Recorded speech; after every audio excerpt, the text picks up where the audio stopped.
آپ نے جنم لیا تھا وہ بھی اسلام کی مکمل پابند تھی، وہ بھی اسلام کی مکمل پابند تھی۔ انہوں نے کبھی اپنے بچوں کے درمیان یہ فکر پیدا نہیں ہونے دی کہ یہ تمہارے سوتیلے بھائی ہیں، نہیں بلکہ اپنے بچوں کی طرح جو ہے وہ امام حسن اور امام حسین چاہے وہ جناب عباس علیہ السلام کی والدہ یا جناب محمد حنفیہ کی والدہ، سلام پڑھے محمد والے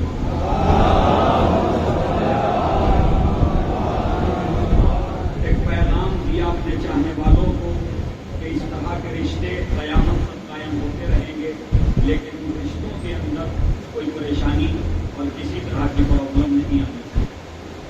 وہ عورت جو دوسری بیوی کی شکل میں بیوی کے مرنے کے بعد یا طلاق کے بعد اگر دوسری بیوی کی شکل میں گھر میں آ رہی ہے تو اس کی ذمہ داری اسلام کے تئیں یہ ہے کہ اب وہ بچوں کی بھی ماں ہے کہ جو بچے پہلے شوہر سے ہیں، اور جو بچے شوہر سے ہیں، چاہے وہ اس کے شکم سے انہوں نے جنم لیا ہو یا نہ لیا ہو۔ اور اگر ہم محمد اور اہل بیت علیہ السلام کی سیرت طیبہ پر عمل کریں تو یقین جانیے یہ مسئلہ بھی بہت اہم ہے ہمارے معاشرے میں، اور اس کی بھی اصلاح کی ضرورت ہے کہ جہاں سوتیلا لفظ آتا ہے وہیں محبتوں سے زیادہ نفرتیں پیدا ہونے لگتی ہیں، ایسا ہے یا نہیں؟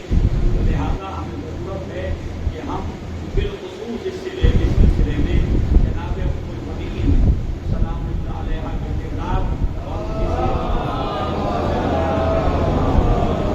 ان کی سیرت میں نظر رکھیں کہ انہوں نے کس طرح سے امام حسن اور امام حسین علیہ السلام کو اپنے بیٹے یعنی جناب عباس کے بھائیوں سے بھی زیادہ ان کو سمجھا، دونوں شہزادوں کو زیادہ سمجھا، اور حد یہ ہے کہ جبکہ رشتے کے اعتبار سے بھائی تھے لیکن جناب عباس اور جناب عباس کے باقی بھائیوں کو اپنے بچوں کو کبھی امام حسن اور امام حسین کو بھائی نہیں کہنے دیا، اور کبھی جناب زینب اور کلثوم کو بہن نہیں کہنے دیا، بلکہ یہ کہا کہ میرے لال تم جو ہے وہ غلام ہو اور یہ تمہارے آقا ہے، اور وہی ایک سلسلہ چلتا رہا پوری زندگی۔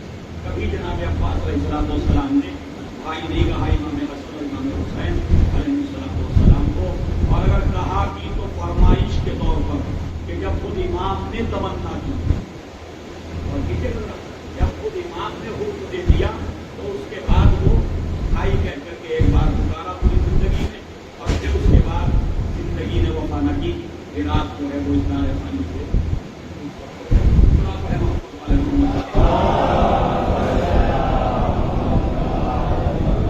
آج میں آپ کے سامنے امام حسین علیہ السلام کے وصیت نامے کے جو بابرکت جملے میں نے پڑھنے کا شرف حاصل کیا اس کا ترجمہ پہلے پیش کر دوں، اور ترجمے ہی سے بہت سی باتیں واضح ہو جائیں گی کہ کربلا کا مقصد، کربلا کا ہدف، کربلا کیوں ہوئی، کربلا میں امام حسین کیوں کر رہے تھے، وہ سب کچھ معلوم ہو جائے گا۔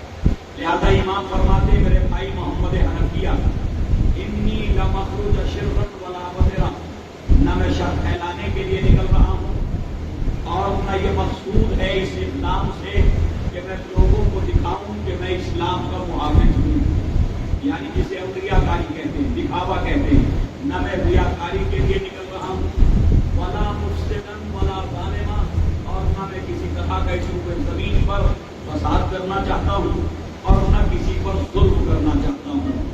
عزیزان گرامی، یہ چار باتیں کربلا کے حوالے سے وہ ہیں کہ جن کو پہلے ہی کربلا کے سفر سے پہلے امام حسین علیہ السلام نے وصیت نامے کے طور پر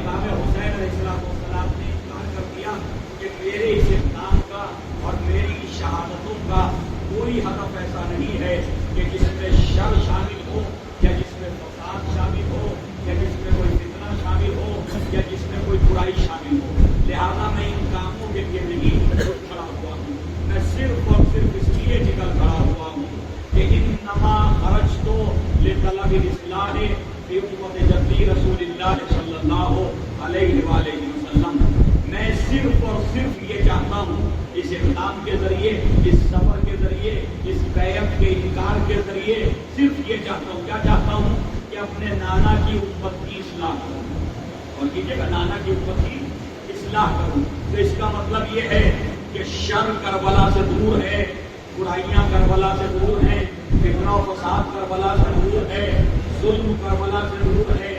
امام نے پہلے ہی کربلا ہونے سے پہلے ان ساری چیزوں کو اپنے اقدام سے دور کر دیا، لہذا جب تک کربلا کی یاد منائی جائے تو اس کربلا کی یاد میں مجالس ہوں، چاہے محافل ہو اور دیگر مجالس ہو، مرثیہ ہو، نوحہ ہو، سلام ہو، ماتم ہو، جلوس ہو، تعزیہ ہو، جتنی بھی چیزیں کربلا کی یاد میں منائی جائیں ان میں کسی بھی ساکیے سے نہ شر آنا چاہیے، نہ کوئی برائی آنی چاہیے، نہ کسی پہ ظلم ہونا چاہیے، اور نہ کسی طرح کا فتنہ و فساد ہونا چاہیے۔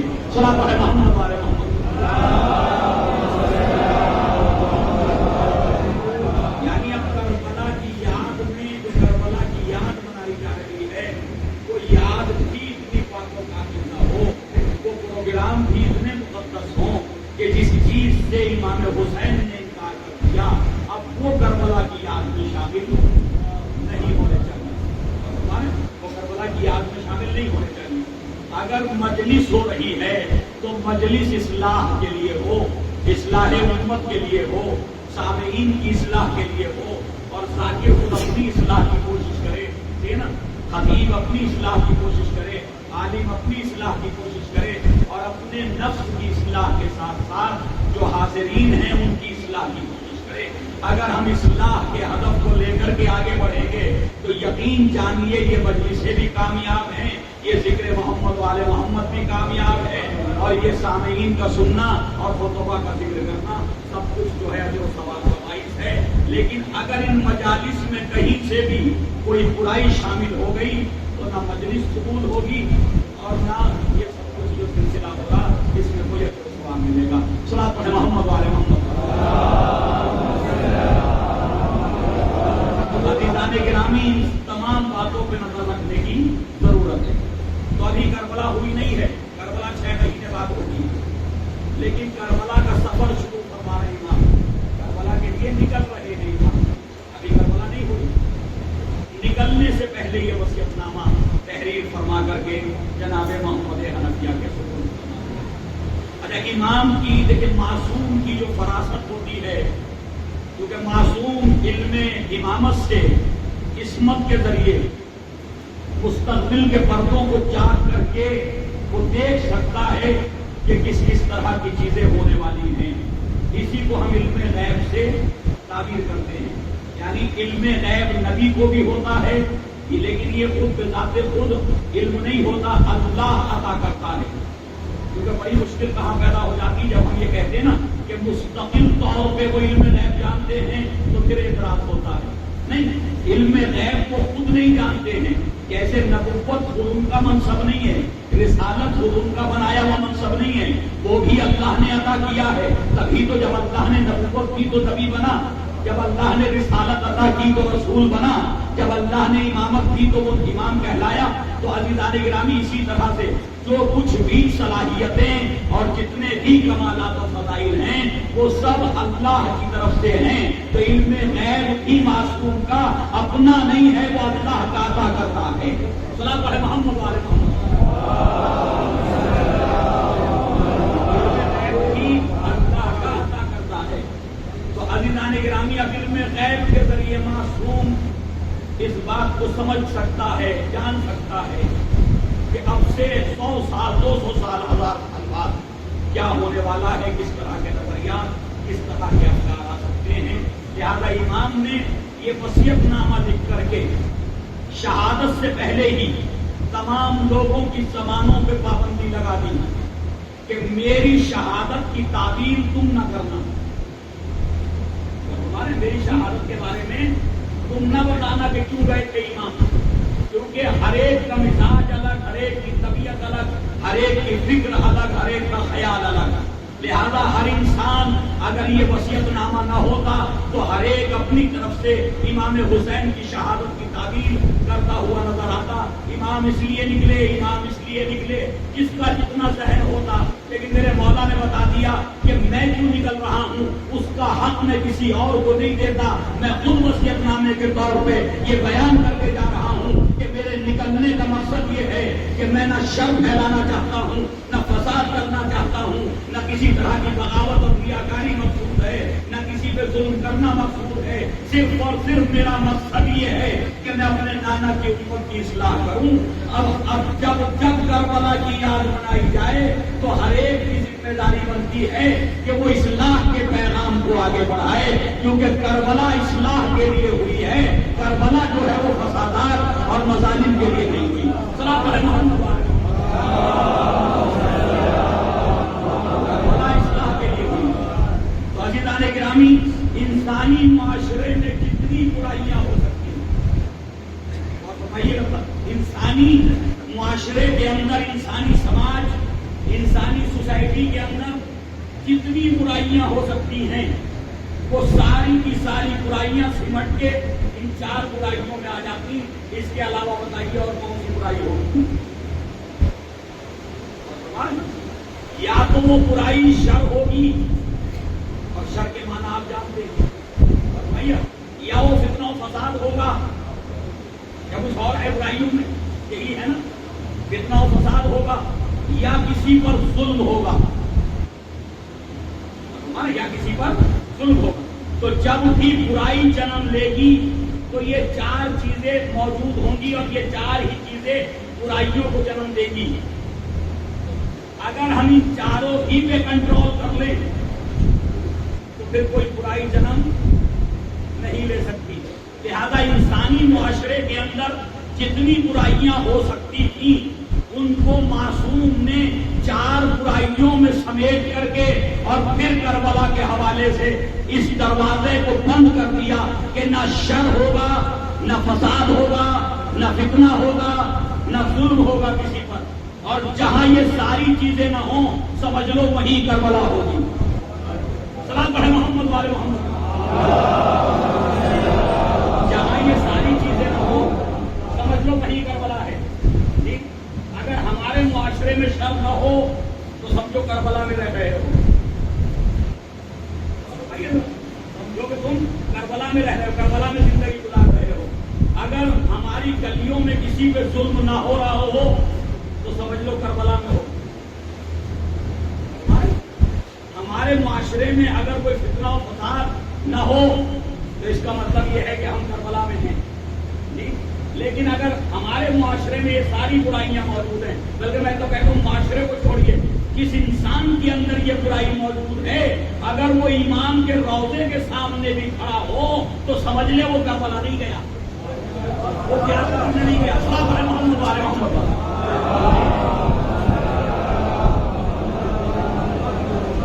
امام کی سری پکڑے بھی کھڑا ہو اور وہاں کھڑے ہو کر سے بھی فرض کیجیے، اب تو موبائل ہاتھ میں ہے تو کیا موبائل پہ کال آ جائے اور کوئی فتنے کی بات کر رہا ہو، امام حسین علیہ السلام کا ظاہر ہے نا، فتنے کی بات کر رہا ہو، ایسی گفتگو کر رہا ہو کہ جس سے جہاں گفتگو ہو رہی وہاں فتنہ ہو جائے، تو اس کا مطلب یہ ہے کہ یہ کربلا میں نہیں ہے، یہ کربلا والوں کے ساتھ نہیں ہے. کربلا والوں کو جسموں کی ضرورت نہیں ہے، کربلا والوں کو جسموں کی ضرورت نہیں، بھیڑ کی ضرورت نہیں ہے. کربلا تو یہ چاہتی ہے کہ ان کا ذہن مکمل ہو جائے، ٹھیک ہے، ان کا ذہن مکمل ہو، ان کی فکر اسلامی ہو، ان کے خیالات اسلامی ہوں. تو کربلا اس لیے واقع ہوئی. ایک بار سب مل کے سنا پڑھیں محمد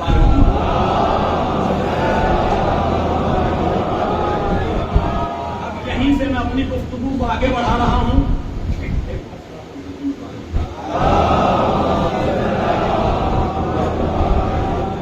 عزیزان گرامی، انسان کی زندگی میں 2 مرحلے ہیں. ایک مرحلہ ہے فکری مرحلہ، دوسرا مرحلہ ہے عملی مرحلہ. ایسے ہی ہے نا، فکر الگ ہے اور عمل الگ ہے. جب یہ دونوں مل جائیں تو اسلام بن جاتا تھا. اور اگر صحیح فکر صحیح عمل سے مل جائے تو اسلام، اور غلط فکر غلط عمل سے مل جائے تو صلاۃ علی محمد والے محمد.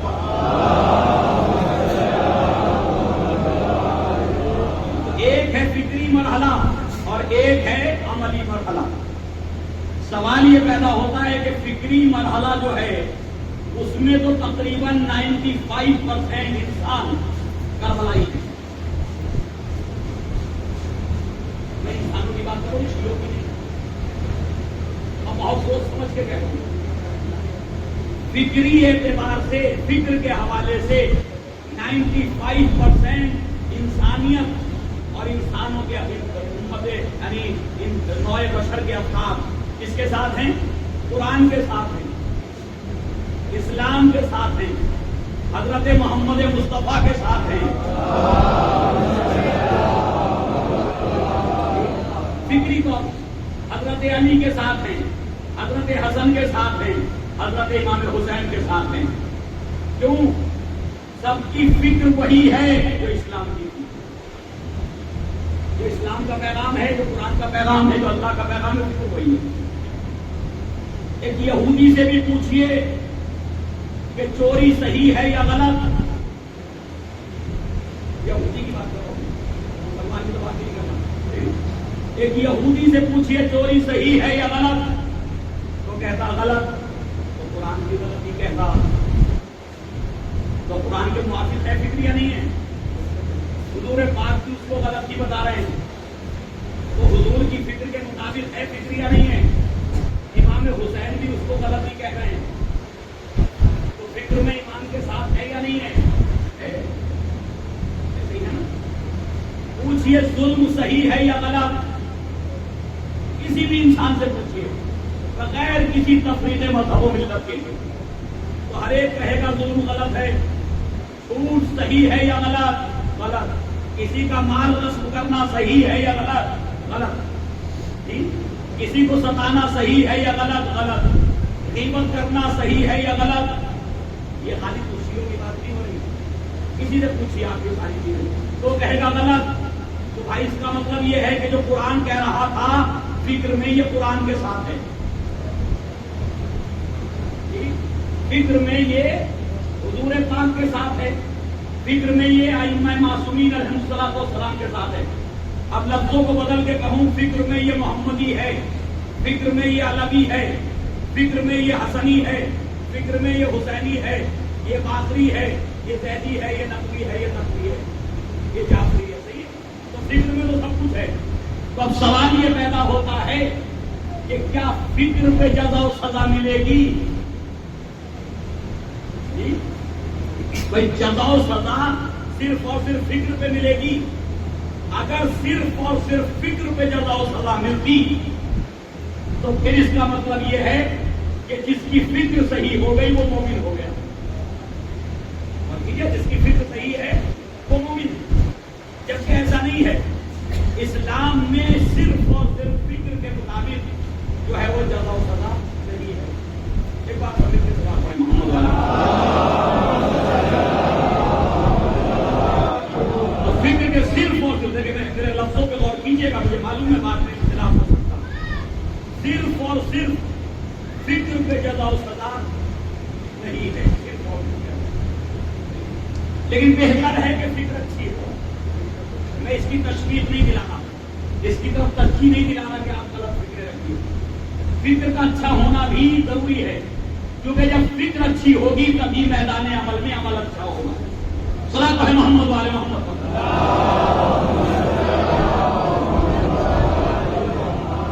تو عزیزان گرامی، فکری طور پر سب اسلام کے ساتھ ہیں، اور صرف فکر پر جزا و سزا اسلام میں نہیں ہے. اسلام میں جزا و سزا عمل پر ہے، عمل کے مطابق ہے نا. جو بھی جزا دے گا اسلام، جو بھی سزا دے گا وہ عمل کے مطابق، وہ ہے عمل. تو فکر میں تو سب جو ہیں وہ اسلام کے ساتھ ہیں، فکر میں تو سب امام حسین کے ساتھ ہیں. سوال یہ پیدا ہوتا ہے یہی افراد جو فکر میں حسینی ہیں، کربلائی ہیں، عمل میں کیا ہے؟ اگر یہ عمل میں بھی کربلائی ہو جائیں، عمل کے بھی حسینی ہو جائیں، عمل کے بھی محمدی ہو جائیں، عمل کے بھی علوی ہو جائیں، تو روئے زمین پہ اب اس انسان سے بہتر کوئی انسان نہیں ہو سکتا۔ شرط ہے کہ عمل میں بھی ہو جائیں۔ اب فکر میں تو سب ساتھ، لیکن عمل میں اب ابھی تک تو یہ دوسروں کی باتیں تھیں، اب اپنے اندر آ جائیے۔ وہی انسان کے جو اپنے آپ کو حسینی کہتا، مولائی کہتا، کربلائی کہتا، جب وہ ظلم کرنے پہ آتا ہے تو اس کی تعبیریں کرنے لگتا جی، اور عمل میں امام حسین کے ساتھ آنے کے لیے تیار نہیں ہوتا۔ جہاں جھوٹ سے فائدہ پہنچتا ہے وہاں جھوٹ بولنے لگتا جی۔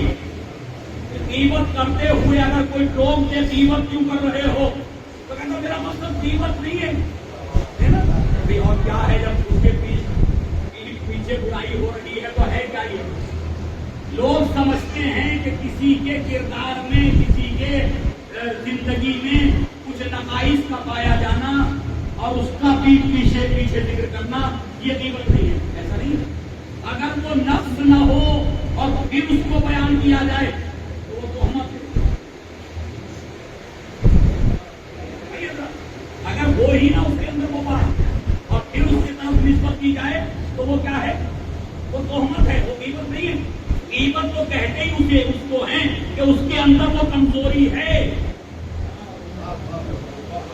اس کے اندر وہ کمزوری ہے، اس کے کردار میں وہ کمزوری ہے، اور پھر انسان اس کے پیٹھ پیچھے جو ہے اس کی وہ کمزوری بیان کر رہا ہے۔ تو یہ کوئی عذر نہیں ہو سکتا کہ وہ ایسے ہیں، ان کا ایسا ہونا تبھی تو اسلام نے کہا وہ ایسے ہیں، لیکن جو کچھ کہنا ان کے سامنے کہو، پیچھے نہ کہو۔ سلام ہے محمد والے محمد والے۔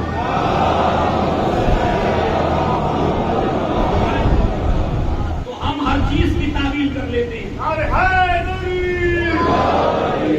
ہم ہر چیز کی، ہر بات کی تعبیر کر لیتے ہیں اور اپنی طرف سے اس کی تفسیر کر دیتے ہیں کہ یہ غیبت تھوڑی ہے، یہ تو ان کے اندر پایا جاتا ہے۔ تو جو چیز پائی جاتی اسی کے بیان کو تو غیبت کہتے ہیں، اور اگر وہ عیب پایا ہی نہ جائے تو پھر غیبت کہاں پہ؟ وہ تہمت ہے۔ صلاۃ ہے محمد والے محمد پر۔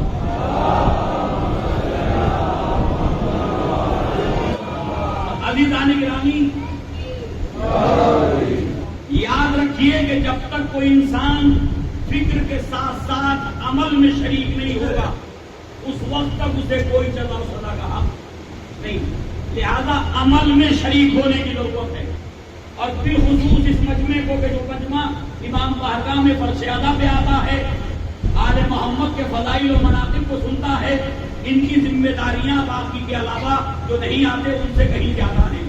کہ کیوں؟ اس لیے کہ ان کی ذمہ داری ہے کہ کربلا کو عملی طور پہ دنیا والوں کے سامنے پیش کر کے دکھائیں، عملی طور پر جی۔ کیا وجہ ہوئی کہ اتنے زمانے سے کربلا کا ذکر ہو رہا ہے؟ تقریباً 1384 سال ہو گئے میرے خیال میں، اس سال 1384 سال کربلا کو ہوئے۔ اگر یہ ذکر کبھی رکا نہیں، 11 محرم ہی سے شروع ہو گیا تھا، شہادتوں کا بیان 11 محرم سے شروع ہو گیا تھا، تو 1384 سال ہو گئے ذکر ہوتے ہوئے۔ ایک زمانے تک 200 سال 300 سال گھروں میں رہا، جب موقع ملا تو باہر آیا، پھر امام بارگاہیں تعمیر ہوئی، آہستہ آہستہ مجالس کی کوانٹٹی بڑھتی چلی گئی۔ مجالس کی آج اتنی تعداد اتنی زیادہ ہے کہ آپ گن نہیں سکتے اپنے آپ کے دلی میں کتنی مجلسیں ہو گئی جی۔ کوئی سروے ہونا چاہیے، واقعی کرنا چاہیے اس قوم کے نوجوانوں کو، ایک انجمن ایسی بھی بناؤ کہ جو دہلی میں ہونے والی مجالس کا سروے کرے۔ ہم نے صرف ماتمی انجمنیں بنائی جی، اتنا اچھا ہو کہ ایسی انجمنیں بھی بنے کہ جو قوم کا سروے بھی تو کرے۔ ایک سال اب سے کوئی 10-15 سال پہلے یا 20 سال پہلے ایک سروے پاکستان میں ہوا تھا، غور سے سنیے گا، کراچی شہر کا تھا، ایک شہر کا سروے تھا۔ اس سروے میں یہ پتا چلا تھا کہ 10 دن کے اندر پہلے عشرے میں 1 ارب پاکستانی روپے سے زیادہ کا تبرک صرف اور صرف کراچی شہر میں بنا۔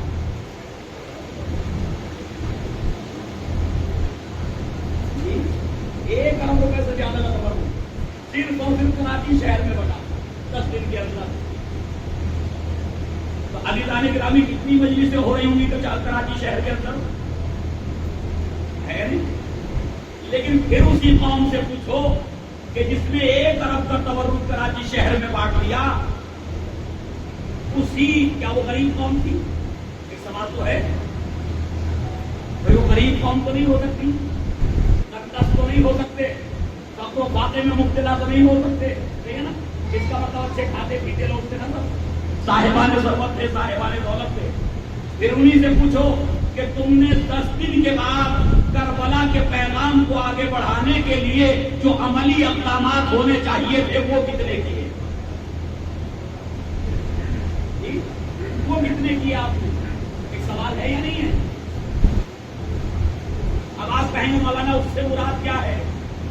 اس سے مراد یہ ہے کہ جب تک ایجوکیشن نہیں ہوگی، جب تک تعلیم نہیں ہوگی، اس وقت تک کربلا سمجھ میں نہ اپنوں کی سمجھ میں آئے گی نہ غیروں کی سمجھ میں آئے گی، اور جب میں ہی نہ سمجھ سکوں گا تو دوسرے کو سمجھاؤں گا کیا؟ تو پہلی ذمہ داری تو یہ بنتی ہے کہ فرش اعلیٰ پہ آنے والا کربلا کو اور کربلا کے فلسفے کو دقت کے ساتھ سمجھتے ہیں۔ اگر ایسا ہو جائے تو یقین جانیے کہ اب اس کے لیے کیا کرنا ہوگا؟ اس کے لیے ہمیں یہ کرنا ہوگا کہ اگر 1 ارب روپے کا تبرک امام حسین کی مجالس میں تصویر ہو رہا ہے تو کم سے کم 1 ارب روپیہ ہم جو ہیں وہ ایجوکیشن کے اوپر لگانے کی کوشش کریں۔ یہ نہیں جو ہو گیا اسے نہ میں اس میں وہ نہیں کر رہا، ہو سکتا کوئی اس میں مولانا تبرک کے بدلے کالج کی بات کر رہے ہیں نا، تبرک کے بدلے نہیں۔ یہ تبرک ہمیشہ بٹنا چاہیے، اس میں اور اضافہ ہو اچھی بات ہے، ٹھیک ہے نا، لیکن یہ کہ جتنا اس میں دیا قوم نے وہ اپنے اس کے بینک بیلنس کا 5% بھی نہیں ہوگا، کیا ہوگا؟ کسی کے پاس اگر 5 لاکھ روپے ہیں تو مجھے یقین ہے کہ اس نے ان 5 لاکھ روپے میں سے 10 ہی خرچ کیے اس نے موت، سوائے ان کے کہ جن کے آشرے ہو رہے ہیں۔ ایسے ہی ہے نا، صلاۃ علی محمد وعلی محمد، ان کے اخراجات تھوڑا زیادہ ہو جاتے ہیں کہ خطبہ کو بھی بلانا، ذاکرین کو بلانا ہے، تبرک کا انتظام کرنا، لیکن باقی عام لوگ جو ہیں 10-20 ہزار سے زیادہ خرچہ عام طور پہ عام انسان کر لو۔ تو جب عزاداری امام حسین پہ 10 ہزار کا خرچہ کر سکتے ہیں تو اس عزاداری کو کنٹینیو کرنے کے لیے، اس کے پیغام کو آگے بڑھانے کے لیے کیا ہم 10 ہزار اور خرچ نہیں کر سکتے یا نہیں کر سکتے؟ لیکن وہاں ہم جو ہیں وہ تنگست ہو جاتے ہیں، وہاں ہم غریب ہو جاتے ہیں۔ یاد رکھیے یہ فرش اعلیٰ کا پیغام اس وقت تک دوسری قوموں تک نہیں پہنچے گا جب تک اس پیغام کے پہنچانے والے ایک پڑھے لکھے لوگ نہ ہوں، صاحبان علم نہ ہوں، اس وقت تک نہیں پہنچے گا۔ اب اس کا طریقہ کیا نکالنا ہوگا؟ ہر سال ہمارا جلوس روڈ پہ آ رہا یا نہیں آ رہا؟ خدا کا شکر ہے، میرے خیال میں 250-300 سال ہو گئے۔ بھائی آپ کا مائک ہے ہی خراب، اب میں اس پہ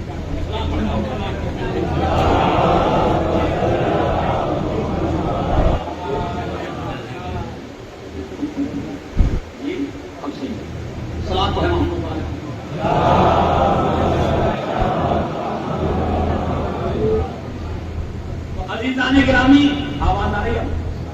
عزیزان گرامی، اب ضرورت اس بات کی ہے کہ ہم ایسے جو ہے وہ ایجوکیشن کے حوالے سے کام کریں کہ یہ جلوس جو ہے، اور بالخصوص میں ان سے گزارش کر رہا ہوں کہ جو اس مجمع کے اندر ایجوکیٹڈ افراد ہیں اور جو دوسری قوموں کی نظر میں بھی کوئی نہ کوئی خدمت انسانی انجام دے رہے ہیں، فرض کیجئے ڈاکٹر ہے، انجینئر ہے، کوئی بی ٹیک کیے ہوئے کسی کمپنی میں کام کرتا ہے, 100-200 افراد اس کے جاننے والے ہیں, اس کے ساتھ ان کے معاملات ہیں, تو اب ان سب کی ذمہ داری بنتی ہے, اور بالخصوص یہ پڑھے لکھے لوگوں کی, کہ یہ بیچارے کیا کرتے ہیں. سب کے لیے نہیں کہہ رہا, اور کوئی بات بھی سب کے لیے نہیں کہی جاتی, اور کیجیے, لیکن عام طور پہ یہ ہوتا ہے کہ جو زیادہ پڑھے لکھے ہوتے ہیں, گھر کے سامنے سے علم گزرا, تعزیہ گزرا, تابوت گزرا, انہوں نے دروازے پہ آئے اور ایسے کیا اور اپنے ہاتھوں پہ ہاتھ پھیرے اور وہ اندر چلے گئے. وہ اندر چلے گئے. اب ماتمی دستے میں کون ہیں؟ ماتمی دستے میں ہے غریب, ماتمی دستے میں ہے لیبر کے لوگ ہیں, وہ ماتمی دستے میں ہیں, وہ جلوس میں ہیں.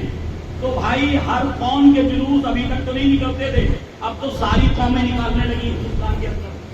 تو جو حالت وہاں ہو رہی ہے, اگر وہی حالت یہاں جلوس میں نظر آئے گی تو کوئی بھی پڑھا لکھا انسان آپ کے اس جلوس کی کوئی عظمت نہیں کرے, کوئی تعظیم نہیں کرے گا, کوئی احترام نہیں کرے گا. تو یہ کہہ کے چلا جائے گا جیسے سب قوموں میں لوگ کر رہے ہیں, ویسے یہ قوم بھی اپنے مذہب کی ایک رسم ادا کر رہی ہے. صلاۃ ہے محمد والے محمد پر. یہی ہوگا نا بھائی, اپنے مذہب کی ایک رسم ادا کر رہے ہیں یہ لوگ, اس سے زیادہ کچھ نہیں ہے. لیکن اگر وہ افراد اس جلوس میں شریک ہو جائیں, 1 گھنٹے کے لیے وہ انسان علم لے کے بازار میں کھڑا ہو جائے کہ جس کو دوسری قوموں کے پڑھے لکھے لوگ جانتے ہیں, جی, جس کو دوسری قوموں کے پڑھے لکھے لوگ جانتے ہیں, اگر وہ 1 گھنٹہ صرف علم لے کے کھڑا ہو جائے, اپنے سر و سینے پہ ماتم نہ کرے, کچھ نہ کرے, تو اس کا ایک اچھا پیغام یہ جائے گا کہ جو اس کے جاننے والے ہوں گے وہ یہ ضرور سوچنے پہ مجبور ہوں گے کہ بھئی یہ سب لوگ اگر کر رہے ہوتے تو سمجھ میں آتا ہے کہ ایک رسم ہے, لیکن یہ ایجوکیٹڈ فرد اگر یہاں کھڑا ہے, یہ پڑھا لکھا انسان اگر یہاں ہے, تو اس کا مطلب یہ ہے کہ اس کے پیچھے کوئی نہ کوئی فلسفہ ہے. صلاۃ ہے محمد والے محمد.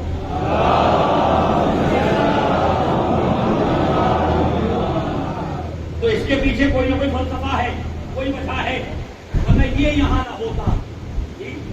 اچھا, اب جب کل ملاقات ہو, پرسوں ملاقات ہو, یہاں سے تو دیکھ کے چلا جائے گا وہ, صحیح ہے, ایک تاثر لے کر کے جائے گا کہ ڈاکٹر صاحب ہیں, انجینئر صاحب ہیں, یہ سائنٹسٹ ہیں, یہ فلاں کمپنی میں بڑی پوسٹ پہ ہیں. تو یہاں سے تصور لے کے چلا جائے گا, فکر لے کے چلا جائے گا. اب جو اگلی ملاقات ہوگی,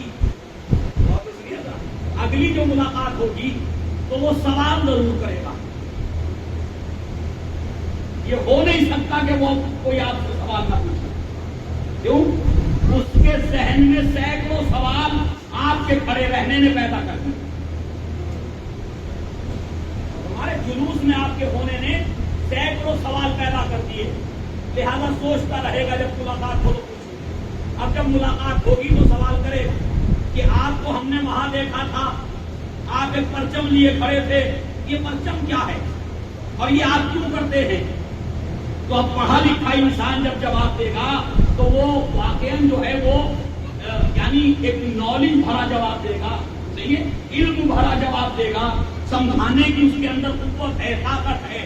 لہذا وہ اپنے پیغام کو سمجھانے کے لیے جب یہ بتائے گا کہ ہمارے مولا امام حسین علیہ السلام کربلا کے میدان میں قتل کر دیے گئے, تو ہر سوال پہ ایک نیا سوال پیدا ہوگا, اور جیسے جیسے نئے سوال بڑھتے جائیں گے اس کے نئے نئے جواب اس انسان کو کربلا سے قریب کرتے جائیں گے. صلاۃ ہے محمد والے محمد.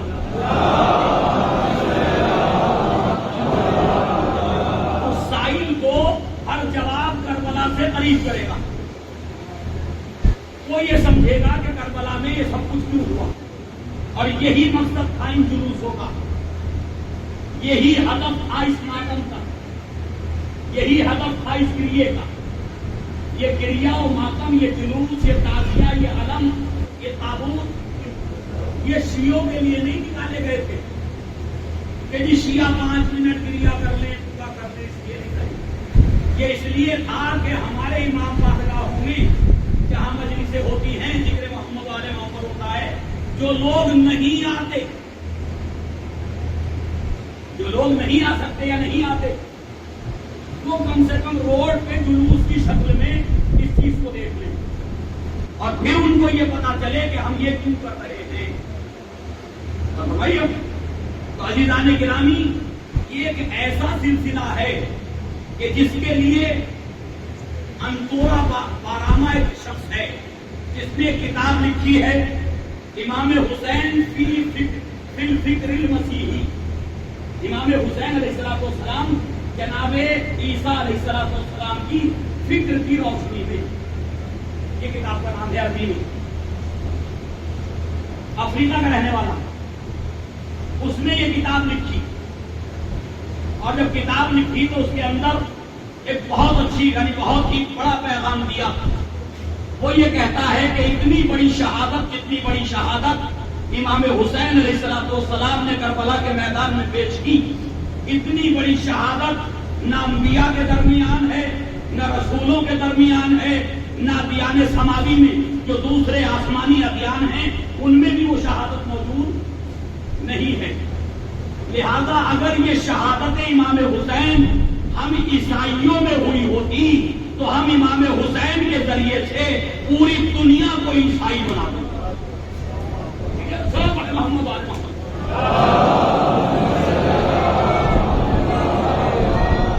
اگر یہ شہادت امام حسین اتنا عظیم کارنامہ کسی عیسائی نے، مذہب عیسائی میں کسی رہبر نے، کسی لیڈر نے انجام دیا ہوتا تو ہم پوری دنیا کو اس کارنامے کے ذریعے عیسائیت کی دعوت دیتے، جی انہیں بتاتے کہ دیکھو یہ کتنا بڑا کارنامہ ہے جو ہمارے لیڈر نے انجام دیا، ہمارے رہنما نے انجام دیا، کہ وہ کہتا کہ لیکن مسلمان اس واقعے پہ خود بھی متحد نہیں ہو سکتا۔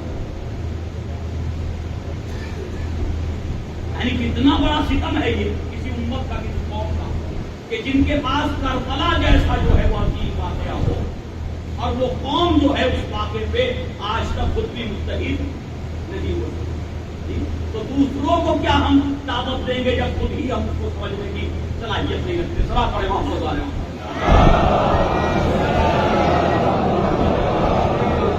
تو عزیزان گرامی، یہ کربلا کوئی معمولی بات ہے تھوڑی۔ جناب عیسیٰ نے بھی قربانی دی عیسائیوں کے عقیدے کے مطابق، ایسے ہی ہے نا، جو بائبل میں ہے، انجیل میں ہے، اس میں تو یہی ہے جو محرم ہے اس وقت۔ وہ کہتے ہیں جناب عیسیٰ علیہ السلام کو پھانسی دے دی گئی، پھانسی دے دی گئی، یہی نا، اور وہیں سے ایک نشان چلا جو متبرک ہو گیا ان کے یہاں، اور بنائیے گا وہ نشان متبرک ہو گیا، کیوں؟ اس پہ جناب عیسیٰ کو لٹکایا گیا۔ لیکن عزیزان گرامی، میری سمجھ میں آج تک نہیں آئی یہ بات، کہ جناب عیسیٰ کو تکلیف کس سے پہنچی؟ کس سے تکلیف پہنچی؟ سولی سے نا تکلیف ہوتی ہے۔ جناب عیسیٰ خوش ہوئے، اذیتیں ملی نا اس سے، تو جس چیز سے اذیت پہنچی وہ تو عیسائیوں نے اپنے گلے میں لٹکا دی، جی بھائی انہوں نے اپنے گلے میں لٹکا دی نا وہ، اور جس چیز سے فائدہ پہنچا، فائدہ کس سے پہنچا؟ گدھے سے پہنچا تھا فائدہ ہے، تو ان سے کہیے گدھے کی تصویر کھینچ کے گلے میں ڈال دو، وہ ہمیشہ اٹھائے پھرتا تھا جناب عیسیٰ علیہ السلام کو۔ تو یہ قوموں کے رسم و رواج بڑے عجیب ہیں، جن چیزوں سے اللہ کے منتخب بندوں کو اذیتیں پہنچتی ہیں اس کو تو ہم بڑی اہمیت دے رہے ہیں، اس کی تو بڑی اہمیت ہے، اور جن چیزوں سے اللہ کے منتخب بندوں کو فائدہ پہنچا ان کی اہمیت ہمارے سامنے نہیں آتی۔ تو اب بہرحال یہ جملہ معترضہ تھا جو میں نے کہہ دیا، صلاۃ محمد والے محمد پر۔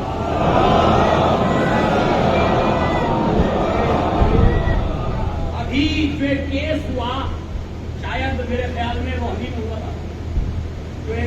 لڑکی کو قتل کیا گیا تھا؟ کہاں ہوا تھا؟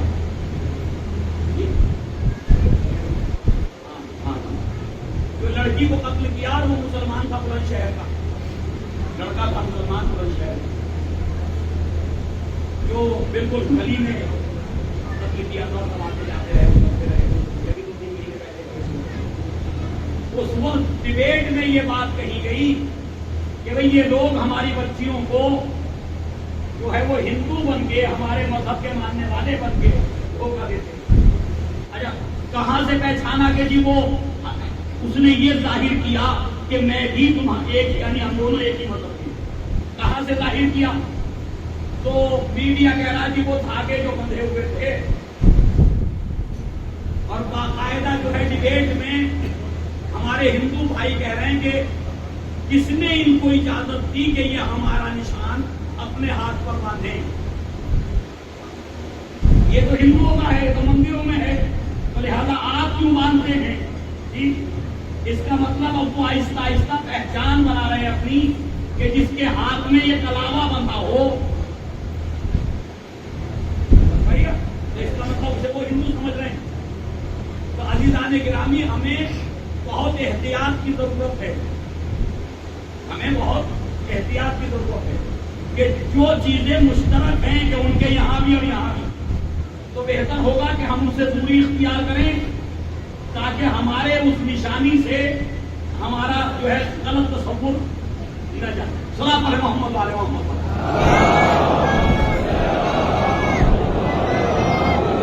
تو یہ بات میں نے آپ کے سامنے رکھ دی. اب جناب عیسیٰ علیہ السلام کے لیے عیسائیوں نے ایک عقیدہ بنایا، ذرا غور سے سنیے گا.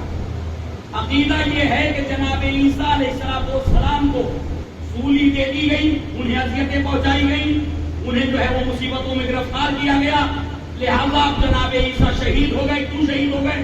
تاکہ عیسیٰ کے بعد امت عیسیٰ جو ہے وہ بخشی جا سکے. یعنی امت کو بخشوانے کے لیے جناب عیسیٰ علیہ السلام نے قربانی. کیا مطلب؟ مطلب یہ کہ جی امت کے گناہوں کا کفارہ بن گئے عیسیٰ، امت کے گناہوں کا کفارہ ہے عیسیٰ. یعنی اب امت جتنے گناہ چاہے کرے، کفارہ تو جناب عیسیٰ بن چکے نا. اب قیامت تک جتنے گناہ کرنے امت کرے، امت بخش کی جائے گی کیونکہ عیسیٰ نے قربانی دے دی. تو کیا اسلام میں کوئی ایسا تصور ہے کہ کسی کی قربانی سے کوئی بخش کیا جائے؟ ایسا تصور ہے اسلام میں کہ کسی کی قربانی سے کسی کا گناہ بخش کیا جائے؟ ایسا تو نہیں ہے. اسلام تو یہ کہتا کہ ہر فرد کے گناہ اور ہر فرد کی اچھائیاں اسی کے اعمال میں لکھی جائیں گی. کسی کا بڑا بھائی راہ خدا میں شہید ہو جائے تو کیا چھوٹا بخش کیا جائے گا؟ کسی کا باپ اگر راہ خدا میں شہادت دے تو کیا اس کی اولادیں بخش دی جائیں گی؟ تو اسلام میں تو تصور نہیں ہے. لیکن یہ عیسائی تصور، عیسائیوں کا تصور، یہ ہمارے یہاں بھی آہستہ آہستہ آیا. ایسا نہیں کہ نہیں آیا. کہیں سے کوئی فکر شروع ہوتی ہے تو وہ دوسرے مذاہب میں بھی آہستہ آہستہ پھیلتی چلی جاتی ہے. صلاۃ علی محمد وعلی محمد.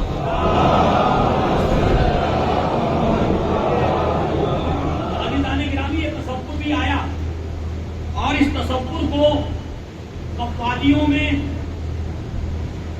اور نعتوں میں بہت ہی فخر کے ساتھ بیان کیا گیا، اور پھر وہ آہستہ آہستہ ہوتا ہوا نوحوں میں اور سلاموں میں بھی آ گیا، مرثیوں میں بھی چلا آیا. اچھا کوئی مرثیہ ہو، کوئی نوحہ ہو، کوئی سلام ہو، کیا وہ سلام دلیل بن سکتا ہے کہ جو کچھ اس میں کہا گیا وہ اسلام ہے؟ کیا وہ نوحہ دلیل بن سکتا کہ جو کچھ اس نوحے میں شعر کہے گئے وہ اسلام ہے؟ کیا کوئی مرثیہ دلیل بن سکتا ہے کہ جو کچھ مرثیے میں کہا گیا وہ اسلام ہے؟ نہیں نا. بھائی جب حضور پاک نے یہ فرما دیا کہ میری اگر کوئی حدیث میرے دنیا سے جانے کے بعد تمہیں ملے تو یہ دیکھنا کہ وہ حدیث وہ کلام قرآن کے مطابق ہے یا نہیں ہے. اگر وہ قرآن کے مطابق ہے تو سمجھ لو میں نے فرمایا، اور اگر نہیں ہے تو اسے دیوار پہ دے مارو، میرا نہیں ہو سکتا. سنا تو ہے محمد والے محمد کا. تو جب نبی کی طرف نسبت دیا گیا کلام نبی کا نہیں ہو سکتا جب تک قرآن کے مطابق نہ ہو، تو کسی شاعر کا شعر بھی اسلام کے لیے دلیل. جب معصوم کا کلام اگر وہ معصوم سے ثابت نہ ہو تو پھر خطا کار کا کلام، شاعری اچھا ہے، یہ اچھی بات ہے، شاعر جو ہے وہ خداوند عالم اسے اجر دے گا، ٹھیک ہے نا، ایک عظیم کام ہے، میں اس پہ بحث نہیں کر رہا ہوں. لیکن یہ کہ اگر کوئی غلط تسلسل شاعری میں آ رہا، شعروں میں آ رہا، اسلام میں آ رہا، لوحوں میں آ رہا ہے، تو وہ ہمارے نوجوان اسے دلیل نہ بنا لیں کہ فلاں صاحب نے نوحے میں یہ کہا. بھائی نوحے میں کہنے سے وہ اسلام کے لیے دلیل نہیں ہو جائے گا. ہو سکتا کہ وہ خود ہی نہ جانتے ہوں جو کہہ رہے ہیں. صلاۃ ہے محمد والے محمد والے. لیکن ہماری بڑی مشکل یہ ہے کہ اسلام کے اس اسٹیج پہ، اس مسند پہ، کہ جہاں ہم کہہ رہے ہیں کہ یہاں حضرت علی علیہ السلام اور اہل بیت کی مدد کے لیے ہم نے اس اسٹیج کو بنایا. یہی ہے نا، محفل میں اسٹیج بناتے ہیں نہیں بناتے؟ وہ محفل کا اسٹیج کس کے نام پہ بنا؟ حضرت علی کے، حضرت امام حسین کے، حضرت امام حسن کے، یا جناب عباس کے، یا کسی بھی ایک ایسی فرد کے کہ جو دین کو کما حق سمجھتے اور دین پہ عمل کرتے.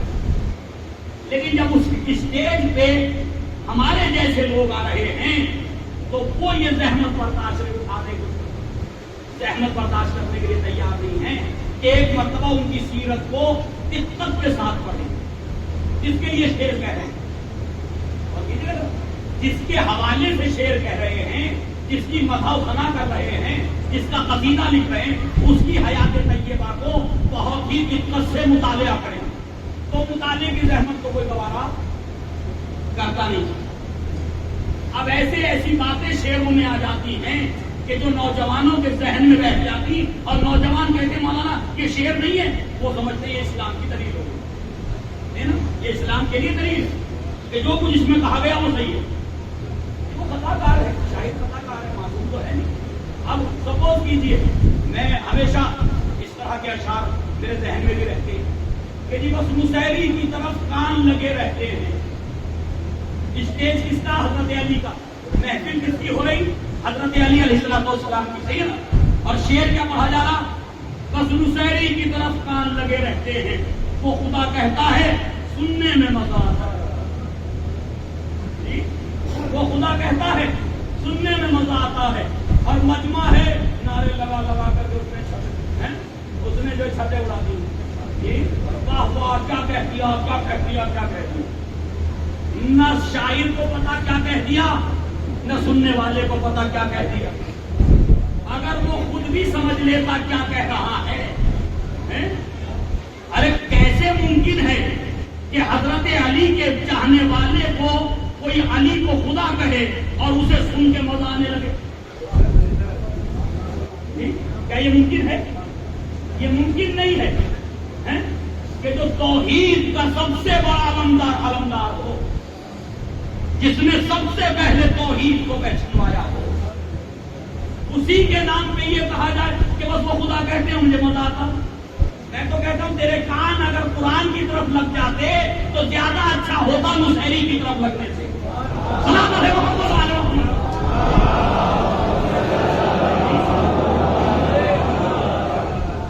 مسحری کی طرف کان لگانے سے زیادہ اچھا ہوتا قرآن کی طرف کان لگاتا، نہج البلاغہ کی طرف کان لگاتا، خطبات معصومین کی طرف کان لگاتا، تو تجھے پتا چلتا کہ مسحری کون ہے. مسحری کون ہے؟ عزیزان گرامی، اس کا مطلب ابھی مومن کا دل جو ہے وہ کہیں نہ کہیں اس میں شرک کی رمق باقی ہے. تبھی تو شرک کی باتیں سن کے خوش ہو رہا. سنا تو ہے محمد والے محمد پر.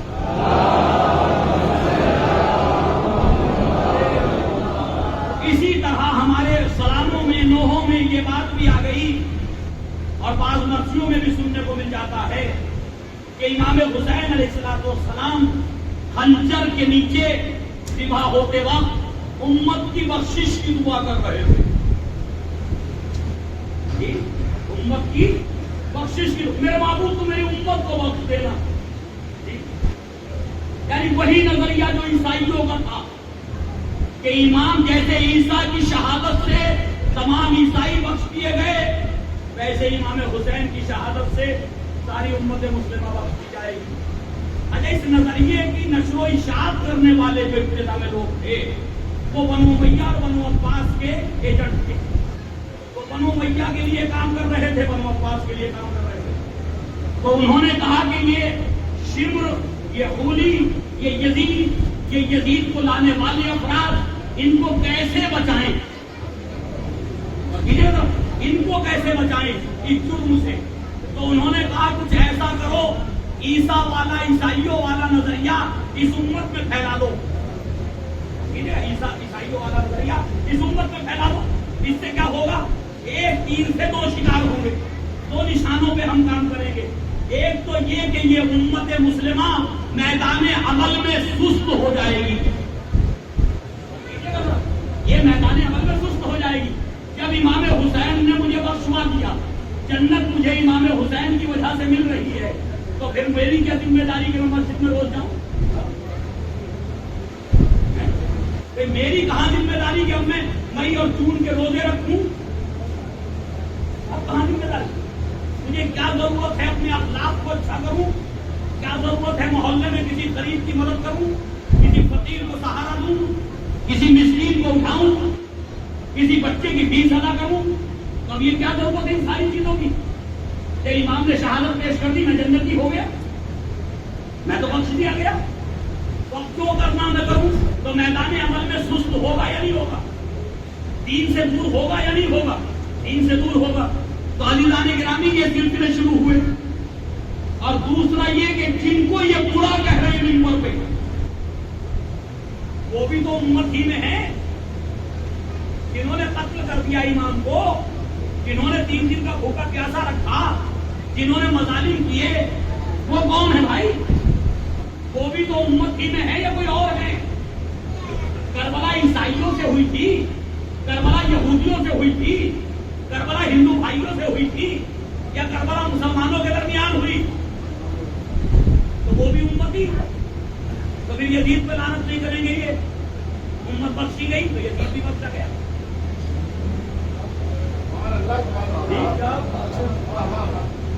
امت بخشی گئی تو شمر بخشا گیا. یہی ہے نا. تو عزیزان گرامی یاد رکھیے، آپ کے اور میرے مولا نے مدینے سے نکلنے کے بعد اس وصیت نامے کے علاوہ سینکڑوں کلام ہیں آپ کے مولا کے. حتیٰ میدان کربلا کے خطبات موجود ہیں. کہیں یہ نہیں کہا کہ میں امت کو بخشوانے کے لیے جا رہا ہوں، بلکہ یہ کہا کہ میں امت کی اصلاح کرنے کے لیے جا رہا ہوں.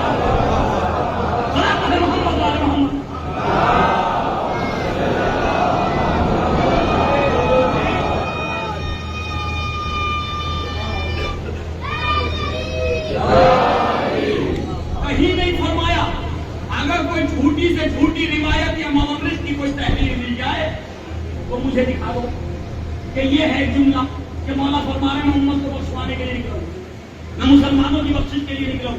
میرے مولا نے کہا امت کی اصلاح کے لیے جا رہا ہوں. بڑا فرق ہے اصلاح میں اور بخشش میں. بخشش کہتے ہیں کہ یہ آدمی بخشا گیا جس کی کوئی ذمہ داری. اصلاح کہتے ہیں کہ ہر انسان کی ذمہ داری ہے کہ وہ اپنی برائیوں کو اچھائیوں میں تبدیل کر کے معاشرے کو بہتر بنائے. برابر ہے محمد والے محمد. تو امام نے اصلاح کے لیے فرمایا، اصلاح کے لیے نکل رہا ہوں، امت کی اصلاح کے لیے. اب وہ نتیجے میں جو جس کی اصلاح ہو جائے گی، نتیجہ ایک الگ مسئلہ. اور اس میں ہو سکتا ہے کہ نتیجے میں آپ کہیں مولانا جب اصلاح ہو جائے گی تو بخشا نہیں جائے گا، بالکل بخشا جائے گا. لیکن وہ صرف اور صرف شہادت امام حسین کی وجہ سے نہیں، بلکہ اپنے کردار کو امام کے کردار کے مطابق بنانے کی وجہ سے بخشا جائے گا. خدا بخیر محمد والے محمد.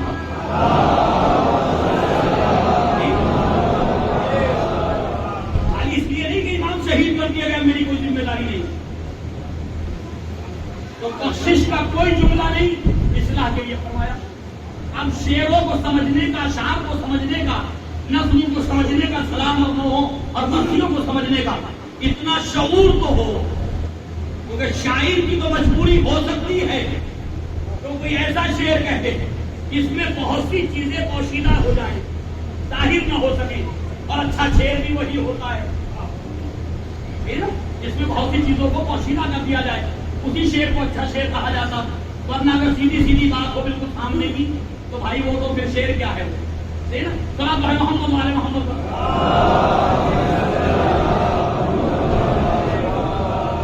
اب میں ایک شعر سناتا ہوں اور پھر آپ ذرا اس پہ غور کیجیے گا. لہذا ذوق پیدا کیجیے کہ ان مرثیوں کو سمجھ کے کہ ان مرثیوں میں کیا کہا جانا، ان سلاموں میں کیا کہا جانا. اور شاعر کو بھی چاہیے کہ اب اردو ادب سے ناواقفیت پڑ گئی ہے نوجوانوں کی، تو اس شعر کو پڑھنے سے پہلے 2 جملوں میں ضرور بتائیں. اگر وہ واقعہ پڑھا لکھا ہے تو شاعر وہ 2 جملوں میں بتائیں. عزیزان گرامی، اب ایک شعر میں آپ کے سامنے پیش کر رہا ہوں کہ مغز کو باغ میں جانے نہ دینا. بڑے اچھے شاعر کرتے ہیں کہ مغز کو باغ میں جانے نہ دینا کہ ناحق خون پروانے کا ہونا.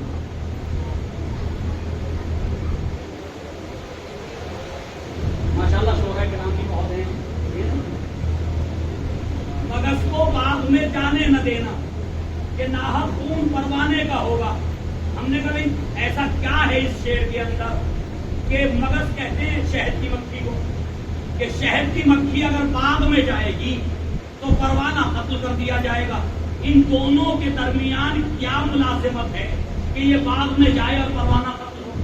اس کا مطلب شاعر نے اس شعر میں جو اگر چاہتا تو 10 مصرے کہنے پڑتے، اس نے 2 مصروں میں پورا جو ہے وہ فلسفہ جو ہے چراغ جلنے کا کہ چراغ بنتا کیسے، جلتا کیسے، اس پورے فلسفے کو 2 مصروں میں سمیٹ کے رکھ دیا.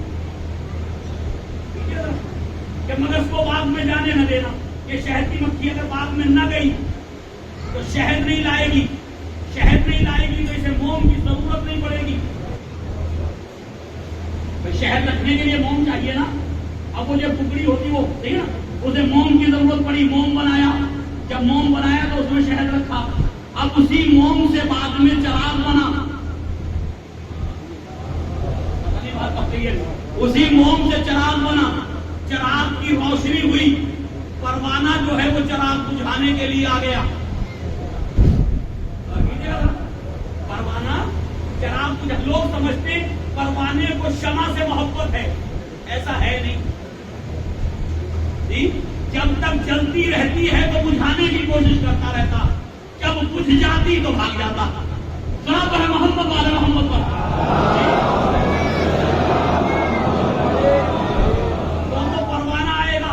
یہ چراغ جلے گا، پروانہ آئے گا، بجھانے کی کوشش کرے گا تو ہو سکتا کبھی جل جائے. تو کیا کہا مغز کو باغ میں جانے نہ دینا کہ ناحق خون پروانے کا ہوگا. اسے روک لو یہ بچ جائے گا. تو کتنی تاکیدات سمیٹ کر کے 2 مصروں میں رکھ دی. اب اس سے کوئی اگر کسی کو ذوق شعری نہیں ہے تو بھائی اس کی سمجھ میں بات آئے گی نہیں. تو نتیجے جو ہیں کبھی کبھی پوشیدہ کر دیے جاتے ہیں. اب ایک اور سن لیجئے، بس بات کو ختم کر رہا ہوں. اور وہ کسی نے کہا تھا کہ دعویٰ کروں گا قتل کا موسیٰ پہ قتل، دعویٰ کروں گا حشر میں موسیٰ پہ قتل کا.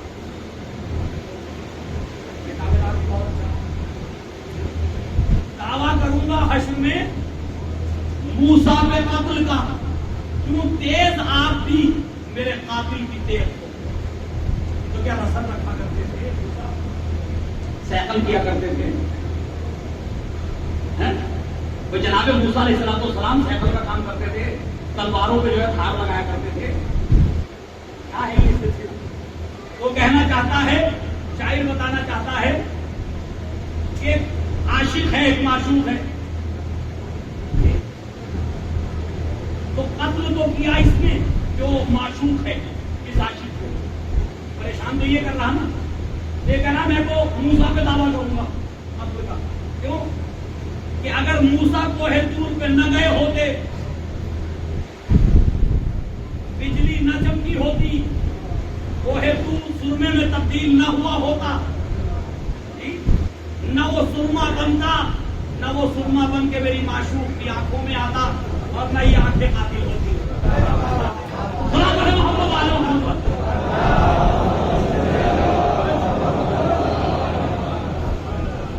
نہ یہ آنکھیں قاتل ہوتی۔ تو یہ جو آنکھیں قاتل ہوئی یہ تو موسیٰ نے کر دی، تو میں اس پہ کیوں دعویٰ کروں گا؟ تو موسیٰ پہ دعویٰ کروں گا۔ تو اندازہ کیا کتنی چیزوں کو شاعر پوشیدہ کر دیتا۔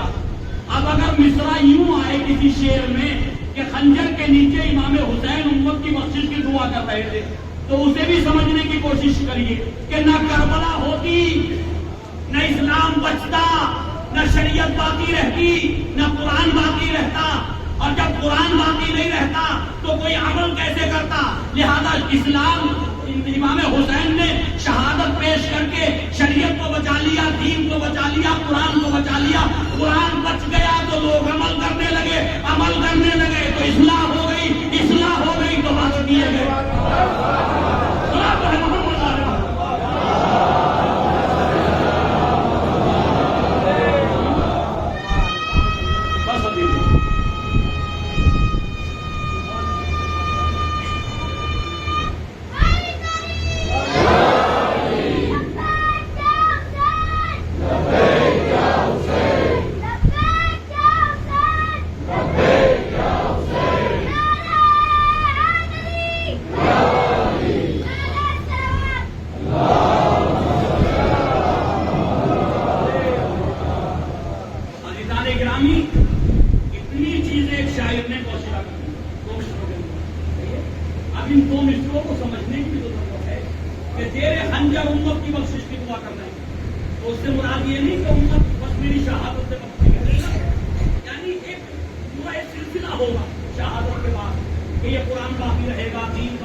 تو ذریعہ کون بنا بخشش کا؟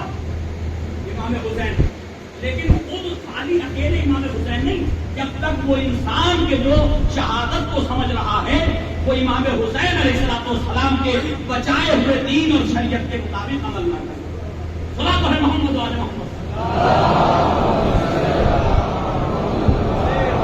عزیزان گرامی، میدان عمل میں آنے کی ضرورت ہے۔ کربلا عمل کی طرف بنا، اور جو قومیں میدان عمل میں اتر گئیں آج ان قوموں کو عزت مل گئی، آج ان قوموں کو عزت مل گئی، اور ایسی عزت ملی کہ مٹھی بھر افراد پوری دنیا میں پہچان، پوری دنیا نے پہچان یہ کون لوگ ہیں۔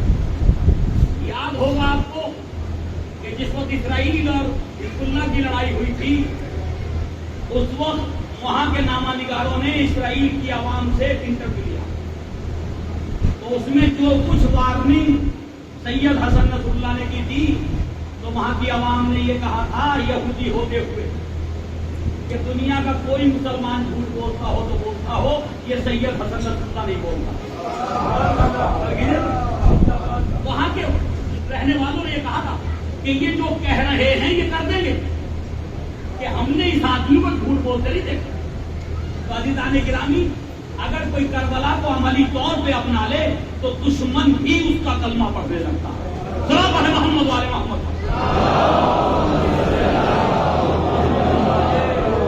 آج ایران ہمارے سامنے ہے، دنیا کے چھوٹے ملکوں میں ایک ملک جو ابھی 35-40 سال پہلے تک سارے یورپ کا غلام تھا، پورے یورپ کا غلام تھا یا نہیں تھا؟ امریکہ کا غلام، فرانس کا غلام، یورپ کے ہر ملک کا غلام تھا، جب تک کربلا عملی طور پہ نہیں آئی۔ اور کیا شاہ رضا پہلوی کے زمانے میں آزاداری نہیں ہو رہی تھی؟ کیا تہران کے سڑکوں پہ جلوس نہیں نکلتے تھے؟ کیا تہران میں اور باقی ایران کے شہروں میں ماتم نہیں ہوتا تھا؟ کیا مجلسیں نہیں ہوتی تھی؟ کیا چاہنے والے گریا نہیں کرتے تھے؟ سب کچھ کرتے تھے نہیں کرتے تھے؟ کرتے تھے نا۔ لیکن اس وقت ایران غلام بنا ہوا تھا ہر ملک کا، لیکن جیسے ہی جو ہے وہ انقلاب آیا اور انقلاب کے بعد میدان عمل میں اتر گئی قوم. تو جیسے جیسے عمل میں قدم آگے بڑھاتی گئی ویسے ویسے دوسرے ملکوں کی غلامی سے نجات پاتی گئی. نجات پالی یا نہیں پالی؟ تو سب کی غلامی سے نجات پالی. کس نے نجات کی غلامی سے؟ کس نے نجات کی؟ کربلا نے. تو کربلا تو سب غلاموں سے کہہ رہی کہ جہاں جہاں غلامی، چاہے وہ ذہنی غلامی ہو یا جسمانی غلامی ہو، چاہے جسم غلام ہو یا ذہن غلام ہو یا فکر غلام ہو، اگر تم اس غلامی سے آزادی چاہتے ہو تو امام حسین کی شہادت کو اپنے کردار میں، اپنے عمل میں اتارنے کی کوشش کرو. جیسے جیسے یہ شہادت تمہارے عمل میں اترتی جائے گی ویسے ویسے غلامی ختم ہوتی جائے گی. انسان کو آزاد کرانے کے لیے ہے کربلا، غلامی کی زنجیروں کو توڑنے کے لیے ہے کربلا، ذہن انسانی کو ارتقا دینے کے لیے ہے کربلا. یہ ہے کربلا. بس عزیزو، امام حسین نے اتنی عظیم قربانیاں پیش کی تاکہ یہ پیغام اور یہ دین اور یہ شریعت میرے بعد مسلمانوں تک پہنچ سکے. ورنہ یہ تو وہیں ختم ہو جاتی. یہ نمازیں تو وہیں تک توڑ رہی تھی، یہ روزے تو وہیں ختم کیے جا رہے تھے. میرے مولا نے کہا نہیں، اس دین کو مجھے قیامت تک کے لیے آیا، اس دین کو مجھے قیامت تک کی انسانیت کے لیے پہنچا. اس لیے میرے مولا نے اکبر جیسے بیٹے کو قربان کرنا پڑا. اس لیے آپ کے مولا نے اپنے بھائیوں کی قربانیاں قبول کی. اس لیے میرے مولا نے اپنے بھانجوں اور بھتیجوں کی قربانیاں، اپنے چاہنے والوں کی قربانیاں قبول کی. عزیزوں، کتنا عظیم ہے کربلا کا واقعہ.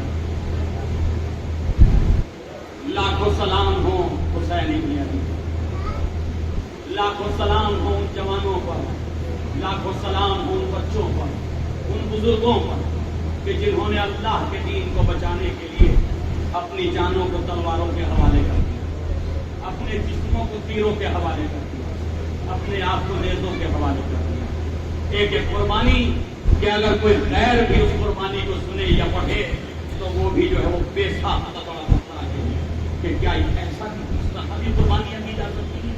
مثال ہے کربلا قیامت تک کے لیے. نہ کربلا قیامت سے پہلے کوئی ایسی مثال تھی اور نہ قیامت تک کی ایسی مثال ملے گی. عزیزو، امام حسین علیہ السلام نے، بس آج جناب علی اکبر کی مصیبت پڑھ رہا ہوں، امام حسین علیہ السلام نے اپنے اس جوان کو سجا کر کے مقتل میں بھیج دیا. اور جس کو جناب علی اکبر ایبوں سے رخصت ہو رہے تھے تو تاریخ کہتی ہے، روایات یہ بتاتی ہیں کہ جناب زینب کبریٰ نے کہا اچھا میرے ماں جائے، میرے لال تم مقتل میں جانا چاہتے ہو، میرے لال تم بھی مرنے کے لیے جا رہے ہو. ایک مرتبہ بیویوں کو طلب کیا، ایک خیمے میں جمع کیا. جمع کرنے کے بعد جناب علی اکبر سے کہا اچھا میرے لال ان بیویوں کو خدا حافظ کہہ کے گزر دو، آخری بار ان بیویوں کو خدا حافظ کر لو. جو عزیز و تاریخ کہتی حلقہ بنا لیا بیویوں نے. حلقے میں جناب علی اکبر کھڑے ہو گئے اور ایک مرتبہ کبھی رباب کے سامنے سے گزرے، اے اماں رباب سلام خدا حافظ. کبھی ام کلثوم کے سامنے سے گزرے، وہ بھی اماں سلام خدا حافظ. ایک ایک بیوی کو خدا حافظ کا ایسا چکا ہوا ہے. کبھی کسی بیوی کی نظروں سے نظریں ملا کر کے خدا حافظ نہیں کر رہے. میں کہوں گا اے علی اکبر، اے ہم شبیہ رسول، اے حسین کے جوان، ارے یہ سر جھکا ہوا کیوں ہے؟ شاید نہیں. علی اکبر جواب دے نادان، ہر بیوی کی نظریں کچھ پوچھ رہی ہیں، کچھ سوال کر رہی ہیں، کچھ پوچھ رہی ہیں کہ اے اکبر اگر جا رہے ہو تو اپنے باپ کو، اپنے پاپا کو کس پہ چھوڑے جا رہے ہو؟ ان بیویوں کو کس کے حوالے کر رہے ہو؟ اب تو کوئی حسین کا چاہنے والا نہیں ہے. ہاں یہ تو سنیں، تاریخ کہتی ہے ایک مرتبہ جب رخصت کرنے لگی تو حمید ابن مسلم کہتا کہ خیمے کا پردہ بار بار اٹھتا تھا اور گرتا تھا. میں نے بعد میں پوچھا کہ یہ بار بار خیمے کا پردہ گرتا کیوں تھا، اٹھتا کیوں تھا؟ تو بتایا گیا کہ جب اکبر خیمے سے نکلنا چاہتے تھے تو بیویاں بار بار اکبر کو روک لیتی تھی. بیویاں بار بار اکبر کو روک لیتی تھی. کبھی کوئی بازو پکڑ کے روک لیتی تھی، کبھی کوئی شانہ پکڑ کے روک لیتی. لیکن ایک بچی تھی کہ جو ایک مرتبہ جب نکلنا چاہا تو ایک مرتبہ بھائی کے دامن سے لپٹ گئی. اے بھیا، ارے آپ جا رہے ہیں، محمد کو کیا ہوگا؟ بھیا چاروں طرف دشمنوں کا نرما ہے. آج تو مجھے نہیں معلوم کہ کیسے بیویوں نے علی اکبر کو رخصت کیا. حمید ابن مسلم کے جملے یہ ہیں، اکبر نکلے جیسے بھرے گھر سے جوان کا جنازہ نکلتا. بیویوں میں بات بڑا کا شور تھا, بیویاں ماتم کر رہی تھی. لو عزیز و تاریخ کہتی ایک مرتبہ خیمے سے باہر آئے, امام حسین نے اپنے لال کو گھوڑے پہ بیٹھایا, سوار کیا, کہا اچھا میرے لال خدا حافظ. پر جیسے ہی اکبر نے گھوڑے کو آگے بڑھایا, وہ میرا مولا جو عباس جیسے بھائی کو رخصت کرتے ہوئے وہیں کھڑے رہے. قاسم کو رخصت کر دیا, اپنی جگہ سے آگے نہیں بڑھے. اور محمد کو مکہ میں بھیج دیا, اپنی جگہ سے آگے نہیں بڑھے. نہ جانے اس علی اکبر میں کیا تاثیر تھی, جیسے ہی علی اکبر آگے بڑھے حسین اکبر کے گھوڑے کے پیچھے پیچھے چلنے لگے. میرے مولا بیٹے کے گھوڑے کے پیچھے پیچھے چلنے لگے. ایک مرتبہ جناب علی اکبر نے احساس کیا کوئی ہے جو میرے گھوڑے کے پیچھے آ رہا ہے. اب جو مڑ کے دیکھا, کیا دیکھا کہ جس کی کمر چچا کے مرنے سے ٹوٹ چکی, میرا ضعیف باپ میرے گھوڑے کے پیچھے پیچھے چلا رہا. ایک مرتبہ گھوڑے سے زمین پہ آئے, آنے کے بعد ہاتھوں کو جوڑ کے کھڑے ہو گئے. بابا آپ کو ہمیں مرنے کی اجازت دے چکے تھے, آپ کو ہمیں رخصت کر چکے تھے, اب یہ ہمارے پیچھے کیوں آ رہے ہیں. ایک مرتبہ میرے مولا نے اپنے لال کو کلیجے سے لگا لیا, رخساروں کے بوسے دیتے جاتے ہیں, پشت پہ ہاتھ پھیرتے جاتے ہیں, اور اسی اسنا میں گریا کرتے ہوئے ایک جملہ کہا کہ جو ہر بات کے لیے نشر کا کام کرتا ہے. میرے مولا نے کہا میرے لال اے کاش اکبر تم صاحب اولاد ہوتے, اے میرے لال کاش تم صاحب اولاد ہوتے, تمہارے جیسا جوان بیٹا ہوتا, تم میری جگہ ہوتے میرے لال, تو تمہیں پتا چلتا کہ جب جوان بیٹا ضعیف باپ سے مرنے کے لیے اجازت مانگ رہا ہو تو باپ کے دل پہ کیا گزر جاتی ہے. ہاتھ سے بتاؤ جناب علی اکبر نے ہاتھوں کو جوڑ کے اچھا بابا اب ہمیں اجازت دے دیجیے. ایک مرتبہ میرے مولا نے کہا اچھا میرے لال اکبر جاؤ آگے بڑھو. ایک مرتبہ کہا اچھا بابا ایک وعدہ کرو, اب یہاں سے آگے نہ آئیے گا, بابا یہاں سے آگے نہ آئیے گا, ہمارے گھوڑے کے پیچھے نہ آئیے گا. ایک مرتبہ میرے مولا نے کہا ہاں اکبر میں وعدہ کرتا ہوں اب یہاں سے آگے نہ ہوں گا, لیکن اکبر اتنا تم بھی خیال رکھنا جب تک تمہارا اور میرا سامنا رہے میرے لال اپنے بابا کو مڑ مڑ کے دیکھتے رہنا, میرے لال اپنے بابا کو مڑ مڑ کے دیکھتے رہنا. لو عزیزو جب تک سامنا رہا, جب تک سامنا رہا, لیلا کا چاند بار بار مولا کی طرف مڑ مڑ کے دیکھتے رہے. لیکن حاضر تو جیسے مقتل میں آئے, ایک مرتبہ حملہ کیا, بہت سے اشقیاء کو واصل جہنم کیا, 3 دن کے بھوکے پیاسے تھے. آخر کتنی جنگ کرتے, کتنا لڑتے. تاریخ کہتی ہے ایک ظالم نے اکبر کے سینے کا نشانہ لیا اور ایک مرتبہ جو دور سے پھینک کر کے نیزہ مارا.